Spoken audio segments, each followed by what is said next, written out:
Good evening and welcome to another McMuscles Midnight Massacre. We got kind of a cool, unexpected movie that we didn't really know about. Yeah, we got the new hotness beforehand. Hot off the presses. Hot off the Netflix presses. We are talking about Apostle, which came out on Netflix like a week ago now. And you were like, well, what is this? And they kept saying, it stars Doughface from Downton Abbey. Matthew, or whatever they call them. And Doughface goes back to all the way when we saw The Guest years ago. I was like completely confused. And I hadn't seen Downton Abbey at that point. And I see like the hottest guy ever who's like this cool badass killer. And you're like, it's Doughboy, it's Doughface, it's Matthew. And I'm like, what? It was such a shock. It was like this. He's like this tan, buff, blonde, blue-eyed guy in The Guest, and he's just like foppish, doughy, pasty, white, like not necessarily like unattractive, but just like of the time period of Downton Abbey. Like from that to that, who fucking knew? But okay. And Dan Stevens, who's also in Legion right now as well, which we tried a couple episodes of, and we were like, this is weird. And he stars in this, and I also want to talk about the director for a second. The director of this slow burn British cult horror movie. Period piece.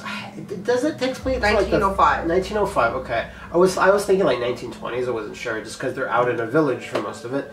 But Gareth Edwards, I believe, or Gareth Evans, he directed both Raid movies. Yeah, I just read that actually right now, and I was like, huh. And I don't think you've seen those, but those... Okay, you have, and maybe not the Raid 2, but you definitely saw the Raid. Yeah, I think I've seen both. You know me, I don't remember anything. Those are high octane, like the most action you could ever have. Yeah. Very simple premises. And he's like, you know what, I'm going to write, direct, and produce this horror movie that takes place in a village on an island. Yeah, on an island. Ruled by a cult.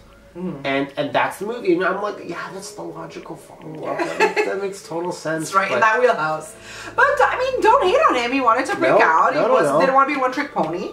And this is what he's doing now. And he did a good job. He did a pretty good job. We'll just say off the bat, really enjoyed this one.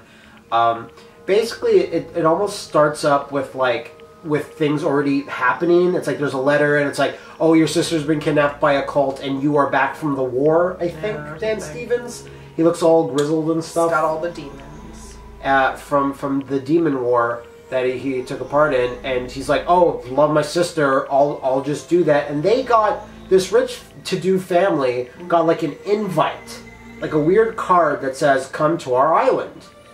And, like, the first weird thing that happens... For the ransom, like, to pay the ransom. To pay this ransom for this girl, but it's like they kidnapped her? They kidnapped her and they're holding her for ransom because of what's happening with the crops and everything. Yes. That's the whole thing. It all ties into that. So they ain't got no money. Because they're on an island you need to take a ferry to, and Dan Stevens' character just notices, like, the card or whatever, the ransom, He just had a feeling. Because it looked the same, that there was a mark on it. As him and a bunch of other people are getting on the ferry to go to this mysterious island, he just switches cards with an old guy that's kind of bumbling and being confused. Yeah, and he switches cards, and then they just don't notice, and they're like, all right, that's a cool card, but I guess they must have marked the specific card they sent to this rich family to know, oh, this person might the guy, like, he has the money. Trouble. He has the money. Yeah. So...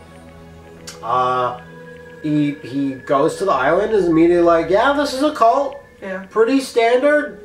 Cults suck. Well, he hates religion for his own reasons. Yeah. I think he says, like, I was into religion before, but after the war, Well, there's that whole flashback scene. Yeah, there's a whole flashback of the war. It's not great. He basically crying for God to help him, and God's like, nah. I'm busy, bro. JK. And he was like, okay, I'm over it. So therefore he's not into any real religion. So he's kind of like, this cult is stupid. I'm just gonna But he loves his sister and he wants to find her. A lot. Yeah.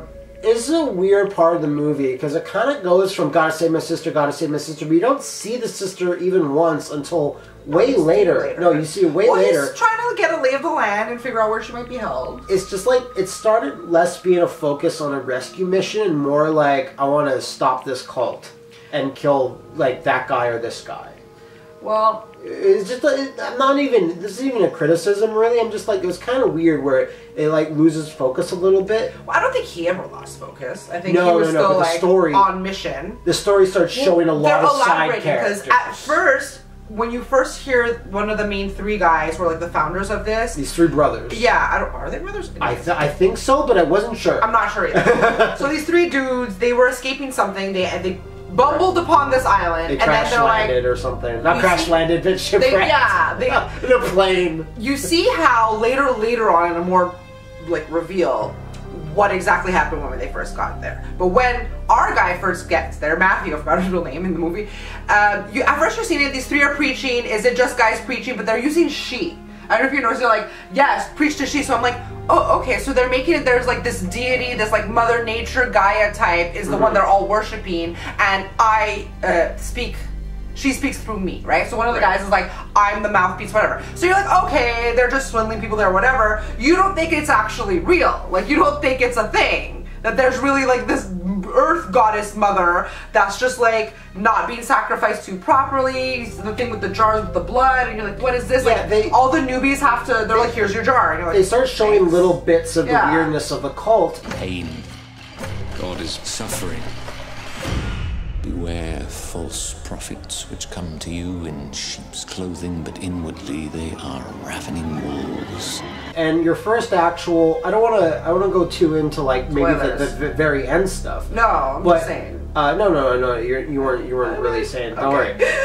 But your first kind of real scare of like, wait, what's going on? Is just like Dan Stevens' character is just running away from the cult people. Like, they're always suspicious, and they know there's at least someone on the island that's the guy with the money that's trying to rescue this girl, and he hides in like this like shit tunnel that seemed like it was just a river of crap. Yeah. And then there's this weird old lady in there, and I'm like, whoa, hey, yeah, cool. Yeah, she's doing her little slappies and like, yeah, it's pretty And he's just like, what the fuck? And him, he, like you said he is very focused on his sister, because he's like, that was fucked up. Gotta find my sister, and then he like, kind of forgets about it. No time for you, old woman. Like, shoves her out it's just like, okay. But as we go on, they show a bit more about what's going on the island, and the ground is sour. The ground is sour. It's sour. It so sucks that new Pet Sematary movie's not coming out anytime soon. I know, we would have so included it. Yeah. But yeah, because at first it was just blood sacrifice, and everyone has to put blood in these jars every night before bed. Gotta give like you a outside blood their sample door or whatever. And you're like, ooh, interesting. Trying to appease her and stuff like that. And I will also say, if you are squeamish about like animals being harmed, although yes, it is fake, do not watch this, because there's a bunch of unnecessary animal violence in this movie that I was like, was it necessary? Oh, did you need to drive home the fact that cultists are evil? Yeah. Like, okay, whatever. But it's just showing like everything is rotting. They literally, all the crops, all the ground, all of the livestock, like this deity is not being appeased, or they did something wrong. It's unclear if they did something wrong or what the trigger was of it not working, because they've been there for so many years and everything was fine. Like, they made their little sacrifices. And the main guy, it's weird, the main guy that runs the cult is not like a bad, cruel man. He does bad things, but one of the other guys is way worse, and you realize he's the bad guy. Yeah. And I will say, no, I'm not gonna say, but there is a kill later on. That's probably one of my favorite kills that I've seen so far. Okay, is it between Dan Stevens as a character fighting someone, or is it between other people? It's a lot of people.